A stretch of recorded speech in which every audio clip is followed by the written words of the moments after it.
Sí.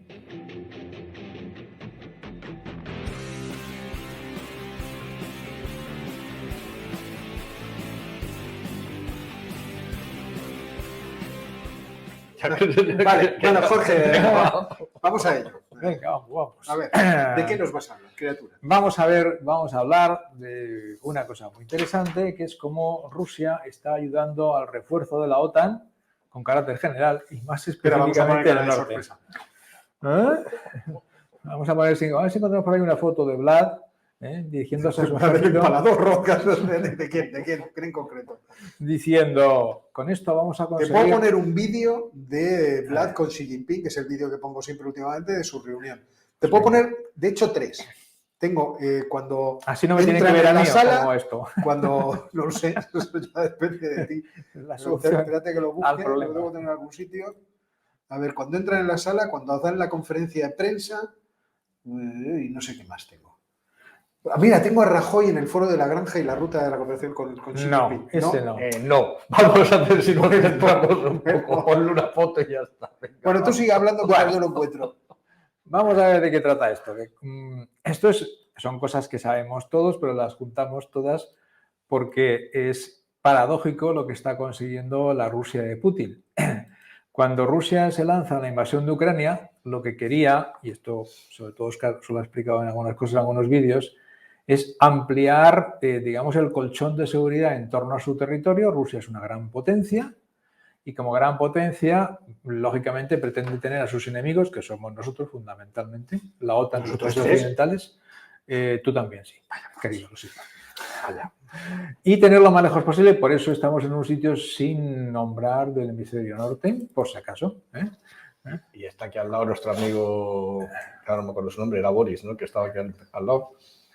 Sí, una temporada tuvimos aquí a un amigo de Vladimir, ¿no te acuerdas? Ah, es verdad, pero solo contabas tú. No. ¿No? Pues me he perdido, entonces no me acuerdo de lo que me dijo. Por enero, por ahí, le tuvimos ahí un ocupante. Que estaba con... es cierto, coño.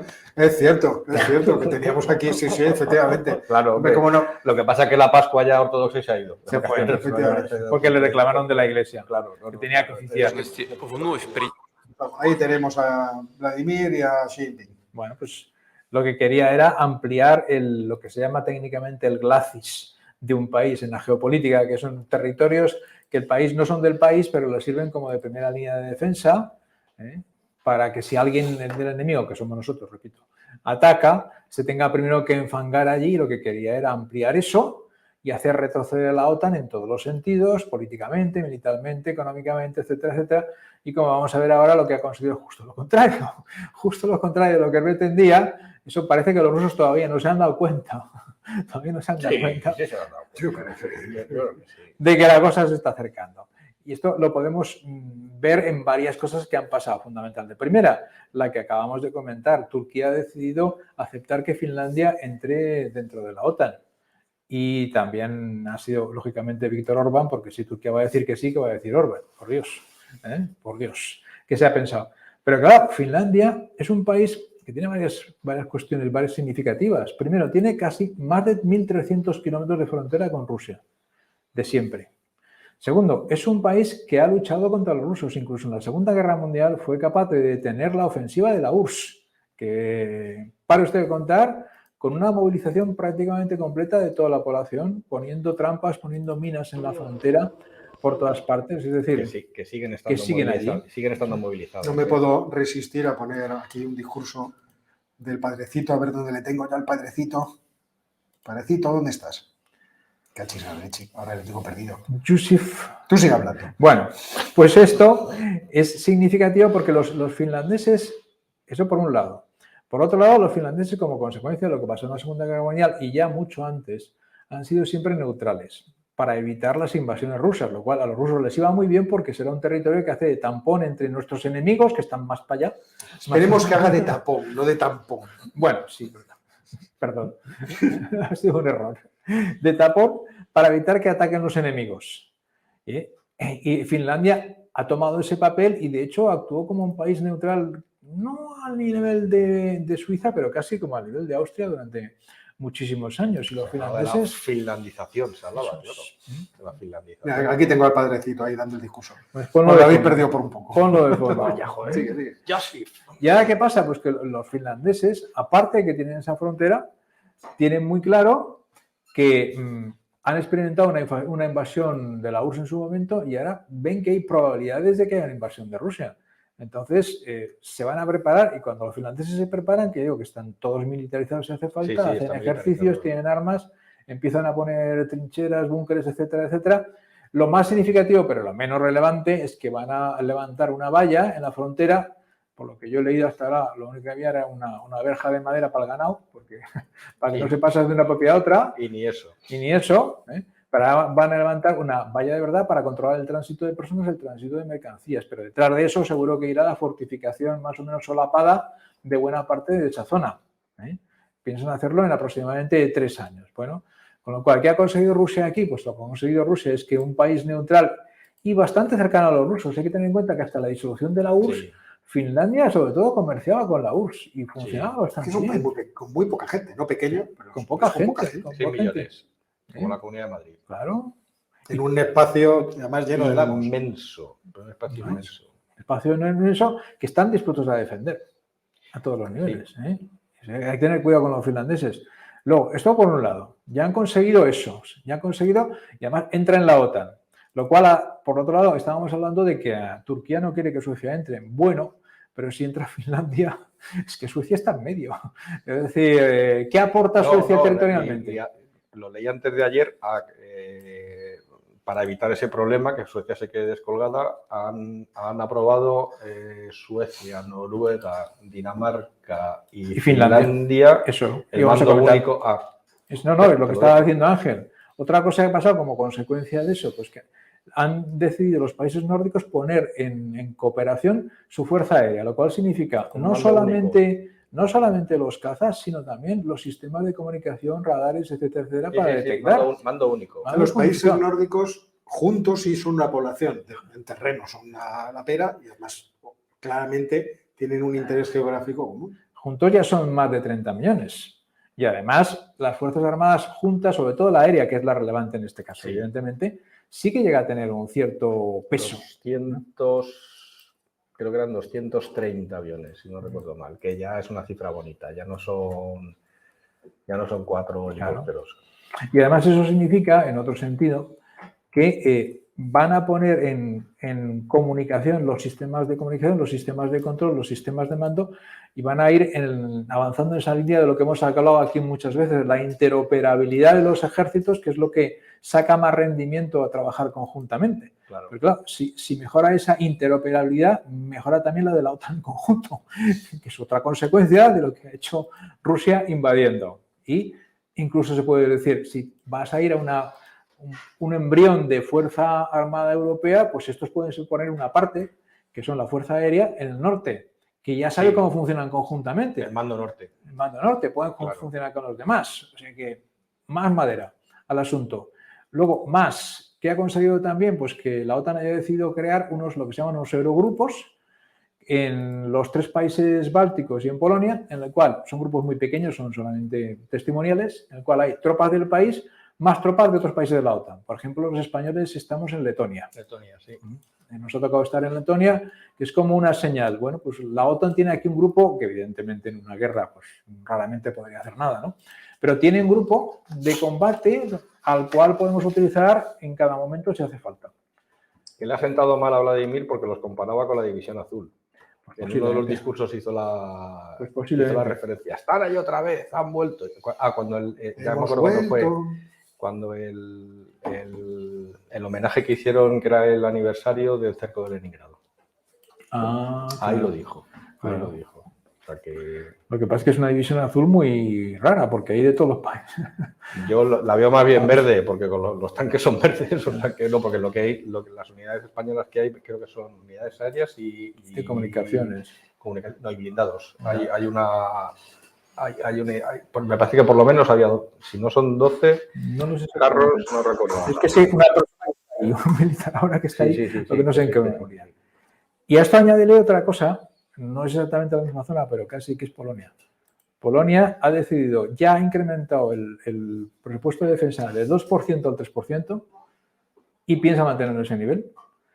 Ha incrementado el ejército de 115.000 a 150.000 soldados y la intención es que para 2030 sean 300.000 soldados. Ha comprado pues como 80 cazas a Estados Unidos, unos casi 1.000 blindados en Corea del Sur, y eso con el acuerdo unánime de todos los partidos en el Parlamento. Claro, los polacos que Y de la tienen... OTAN. Y de la OTAN, con el regocijo de la OTAN, regocijo de la OTAN. En general. Y hay que recordar también que los polacos han sido una de las víctimas históricas de los rusos.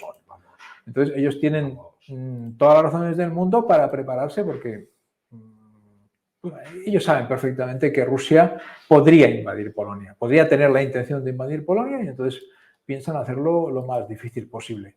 Claro, cuando juntas todo esto, ¿qué es lo que te encuentras? Que la invasión rusa de Ucrania, aparte de no conseguir todos sus objetivos, porque por ahora lo que domina es el este y el sur, es decir, no ha conseguido neutralizar lo otro y, lógicamente, ha conseguido que la mayor parte de los ucranianos se hagan antirrusos para los próximos 20 o 30 años. Hombre, como poco. Y partidarios de la OTAN y todo lo que sea. Ha conseguido que 2 países más se suben a la NATO, que la frontera que tiene que defender Rusia contra el enemigo, que somos nosotros, se alargue, sea todavía más difícil, con gente que está dispuesto a defenderla. Que la OTAN tenga más presencia en el Ártico. Mucho más en el Ártico. Con Polonia más reforzado militarmente, es decir, vamos, es que si la OTAN hubiera diseñado un plan sobre cómo podemos reforzar nuestro flanco norte, yo creo que es que lo ha hecho. Que Putin invada Ucrania. Putin invada Ucrania. ¿Te imaginas una reunión? Y ahora estará el que lo dijo. Yo lo dije. Yo lo dije. Yo fui el primero en decirlo. Y no, que sí, Rasmussen, cállate. Rasmussen. ¿Qué problema tenemos ahora? Es un problema gordo y si queréis añadir a eso que Islandia está llena de bases, sí. Que también está, en el mapa parece muy lejos, pero está muy cerca del círculo ártico. No, y además está en la ruta de salida de los submarinos soviéticos, iba a decir. De los soviéticos. Me traiciona la vez. Hombre, todavía quedan soviéticos. No hemos puesto el vídeo del padre. Será eso, los submarinos rusos que están allá arriba en Murmansk, que es la base de submarinos nucleares, salen por ahí, los que van al Atlántico tienen que pasar cerca de Islandia. Ahí tienen a Rasmussen con el... Ahí tienen a Rasmussen 1, diciendo... 2. A ese le conozco. Entonces ahí andan. Pues me llamó mucho la atención porque en el podcast que te mandé hace unos días también, que hablaban de esto, que era ligerito de todas maneras, pero daban una anécdota que me llamó mucha atención. Me lo contaban muy bien. Dice, no, tienen ya mucha experiencia de luchar con los rusos. Ya en el 40, entonces cuenta toda la batalla, tal y que cual, y dice, y curiosamente la táctica con la que pararon a las columnas rusas, creo que os va a sonar. Digo, verás. Dice, claro, los finlandeses tenían el fusil, los esquís, el traje blanco y poco más, porque ni tenían tanque, ni tenían aviones, ni tenían nada de nada. Dice, ¿cómo pararon a los rusos? Dice, muy fácil, como los rusos tenían que ir en fila india con los tanques por la carretera, se dieron cuenta que con cargarse al primero y al último de la columna, ya los demás estaban todos parados y según iban saliendo les iban disparando los francotiradores finlandeses, que si los habéis visto disparar son muy aficionados a las competiciones de biatlón, una puntería estupenda. O sea, que lo del biatlón no es casualidad. No es casualidad. No es casualidad en absoluto. Y entonces... O sea, que el pequeño Pekka Salonen cuando le dan... Luego hacen la comparación, dice justo la misma táctica que han utilizado los ucranianos, exactamente igual. Tampoco se pueden salir mucho de las carreteras porque o es terreno pantanoso o están enfangadas y son tierras en los que no se mueven bien. Entonces sabían que parando a 2, al resto se lo merendaban. Pero además la frontera de Finlandia es una frontera muy complicada porque es un bosque cerradísimo, es la tierra de los 1000 lagos. Y a ver dónde metes el tanque. A ver dónde metes el tanque, efectivamente. O sea, ¿Tú te acuerdas de aquel del doctorado, compañero nuestro de doctorado? Bueno, no, tuyo no. Tomás. No, Carlos Andrés se llamaba. No, Carlos Tomás. Carlos Tomás. Sí. Ese es el que estuvo en Finlandia en el... No, es una cosa inexplicable. Consiguió la única beca que la quería. No, es una cosa inexplicable porque mientras que lo que sí es explicable es que todos los Erasmus de Europa quieran venir a España y a Madrid en concreto, lo cual es, bueno, Madrid y Málaga, a la playa también, Lo que no tiene mucho sentido es que nuestros estudiantes tengan un destino, una preferencia cuasi lexicográfica por Finlandia. Pues es que yo es que veo muchos de estos que se van a Finlandia en cuanto pueden, pero jamás van a Finlandia y les gusta. Ha cambiado. Antes nadie quería ir. Yo he estado en Finlandia en verano y era, bueno, agradable, bien, pero ya a los 10 días de ver bosque, pato, lago, ya dices, joder, estoy del árbol, del lago, del pato hasta las narices, ya me quería volver a la playa, a Málaga, a los Espetos, pero estos es que les gusta hasta el invierno. Digo, pues es que no tiene mucho sentido tampoco, pero en fin. Y además Helsinki no es bonita. No es, no es bonita. No, pero es cierto que en términos geopolíticos es un cambio brutal. Sí. Bueno, también antes comentaba alguien en los comentarios que es un cambio brutal también el de que Rusia se gire completamente hacia China. Pero ya casi no, pero sobrevenido. veremos si eso le va a salir rentable. Vamos a ver. Lo de que Rusia se sobrevenido, gire a China, eso puede ser, podemos verlo en las cámaras y en los medios ahora, pero ni han estado nunca tan girados, porque de hecho durante la Guerra Fría ni eran un bloque monolítico, de hecho estuvieron a punto de entrar en guerra por lo menos un par de veces, se cascaron directa e indirectamente en Vietnam, sí, porque Vietnam querían los rusos entrar en Vietnam y los chinos dijeron que dónde iban, que eso era zona suya, y al final acabaron cascándose los tres, los chinos, los vietnamitas y los comunistas rusos, y esto ya veremos a ver cómo acaba para Rusia, porque ahora mismo Rusia está en una posición internacional de debilidad y China no se va a dar con contemplaciones. El día que tenga que soltar lastre, le dice se queda. De hecho, creo que el Pogo Siberia 2 todavía no ha dicho nada a Xi Jinping, ¿no? No. De hecho, el documento la declaración conjunta era Rusia diciendo, bueno, y el poder Siberia 2 y el otro. Porque China otra cosa no, pero hacer oleoductos y gasoductos por todo el mundo ha hecho unos cuantos, ¿no? O sea que si quisiera ya tendría el gasoducto terminado hace años ya. O sea que, ojo, porque esto ahora a lo mejor se están llevando bien, pero dentro de 2 días yo sospecho que Xi Jinping, que tendrá perspectiva histórica, da por supuesto que en algún momento muy futuro, acordado lo que os digo, pero muy futuro, Rusia terminará cayendo en la órbita de la OTAN.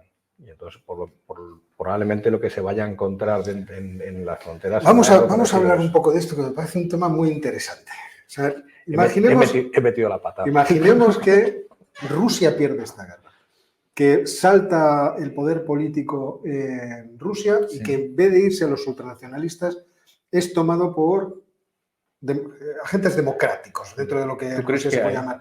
Sí, hay alguno. Pero imaginemos eso. Y que de repente la relación de Occidente con Rusia se puede recomponer e incluso en un futuro, no sé sobre cuándo, entra dentro de la esfera de la OTAN. Lo digo por lo siguiente. Los ciudadanos del mundo, me da lo mismo de qué país, me da lo mismo de qué religión, me da lo mismo. ¿Son gente que quiere tener los mismos derechos que los demás en su país? Sí. ¿Quieren que los tribunales les consideren como iguales al resto de sus ciudadanos? ¿Quieren poder opinar? Y que no se favorezcan a Netanyahu frente al resto. ¿Quieren poder opinar esos Parece países? Que sí, en general sí. Y necesitan ese tipo de estructuras. Es decir, estas cosas que son propias de Occidente ya han impregnado el mundo. Y de alguna forma ya están ahí. De alguna forma. Como deseo, sí, en muchos casos. Ya veremos cómo evolucionan. Pero si Rusia, que es un país claramente europeo, claro, de repente dijera, como decía, como era el embajador de los Estados Unidos, Vernon Walters, se entrevistó con Franco cuando Franco ya estaba a punto de despicharla. Y entonces, de morir. Entonces le dijo, caudillo, ¿cómo ve usted el futuro de España? Y al parecer el caudillo le dijo, según cuenta Vernon Walters, dice, pues que tendremos pornografía y votará la gente igual que en su país. Pues este tipo de tendencias yo creo que es algo que existe, que están envenenados los países, o el mundo está envenenado de este tipo de ideas. Entonces de repente tendríamos que el occidentalismo llegaría a establecernos todo. Claro. De hecho, la cultura aquí todavía existe mucha película. A pesar de la invasión, la cultura occidental llega a Vladivostok. No hay que olvidarse. Entonces todavía queda mucha película que contar. Ya veremos cómo evolucionan también el resto de culturas. Que es cierto, ¿quién lo comentaba? Vosotros, el que no oía el concepto del apocalipsis en China, las culturas yo lo conté. Eso no existe. No existe. Entonces ya veremos cómo esos choques se van a adaptar. Yo creo que Xi Jinping no se fía y los chinos no se han fiado nunca en general de los rusos, de siempre. Pero durante la época peor del comunismo, acordaros, partieron las peras en el 52 o en el 54 y la rivalidad entre Mao y Stalin fue terrible. O sea, es que era país que pisaba uno, iba el otro detrás. El caso más claro fue Rumanía. Rumanía con Ceausescu intentó aprovecharse de una situación Sí. parecida a la que están haciendo en algunos países de, bueno, venir los dos a traerme cereal, estupendo, pues yo me quedo con el cereal de los dos, claro, hasta que ya uno de los dos se acabe. Entonces, no descartemos ese escenario, ¿eh? O sea, que yo no... Yo creo que es más sencillo. Es un escenario remoto, o sea, que es ciencia, es política ficción, pero... Rusia se apoya en China porque no puede apoyarse en nadie más de cierta dimensión, Claro. sencillamente. China lo sabe y va sacando las ventajas que tiene, apoyando algo,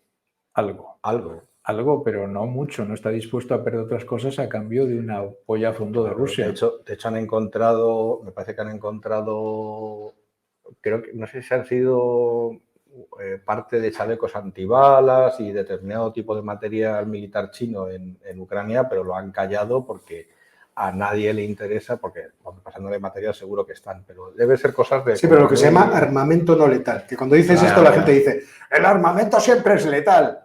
Vamos a ver, si yo les vendo ópticas para los tanques, eso es armamento, pero no es letal. No es letal. Bueno, a menos que cojas el y le des a uno. No. Aparte que ahora mismo que todo está fabricado con componentes chinos, pues es que cualquier cosa que tengan ahora mismo los rusos puede estar, parte de ello puede estar fabricado en China. Pero es verdad que se ha tapado, o sea, no han sido el Departamento de Estado, no es como con el globo, que se pusieron a que viene el globo, que no sé qué, con esto no han puesto, porque yo creo que deben de saber que Xi Jinping no está por la labor de ligar su destino al de Vladimir Putin. Vamos, Vladimir sí quiere, se está enganchando. Vladimir no puede hacer otra cosa. Claro, por eso digo. Tiene mejor opción. El que se engancha es Vladimir, pero Xi Jinping... Vladimir está gastando cantidades de dinero en gentes en la guerra. Y de vidas.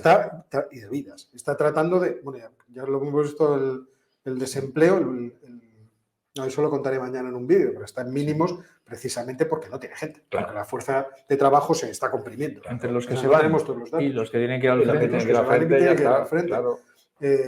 Pero además, ¿a quién le va a vender la energía? Está produciendo más petróleo del que producía antes. Cuando dijo que no, vamos a restringir la producción. ¿Cómo te vas a permitir? No te lo puedes permitir. No lo puedes permitir, chaval. Te estás gastando por encima ahora mismo de tus posibilidades, lógicamente, porque estás metido en una guerra. Y claro, el chino dice, bueno, pues a ver, todas las necesidades energéticas las tengo cubiertas y a este tío le puedo apretar para sacárselo más barato y en el futuro voy a necesitar el gas.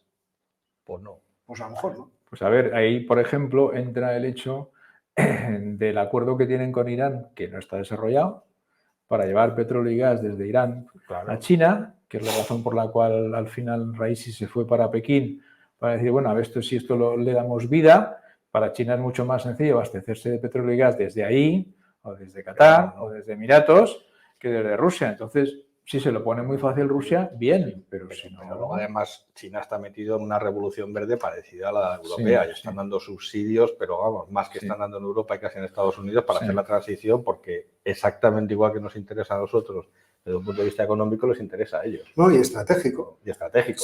Con todo el petróleo que chupan, si pueden empezar a desembarazarse de ese cordón umbilical, porque efectivamente, si les cortamos, y eso se puede hacer, si les cortamos, digo como si fuera yo ahí a decir, no. Ahí le vemos a Óscar.